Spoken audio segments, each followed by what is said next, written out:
nung dumating na yung ambulance ng St. Luke's, biglang meron na namang dumating na ambulance ng police.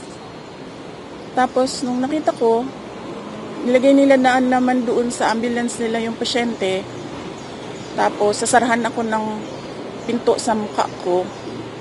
Hindi ko alam paano niya gagawin yon. Isasara mo yung pinto na may tao doon. Paano mo masasara yung pinto? Paano tatakbo itong ambulance na ito?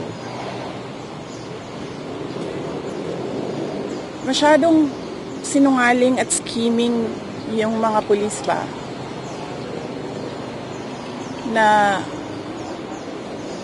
ganyan yung ginagawa nila sa pasyente. Sila yung nagsasabi kung anong gagawin yan sa pasyente. Sabi ko, doktor ang mag-decide kung anong gagawin sa pasyente. Kasi hindi naman makakatakbo yung pasyente. She's hysterical. She's in pain. She is nauseous. So, saan pupunta yon? Lilipad ba ng Singapore yon? Hindi naman.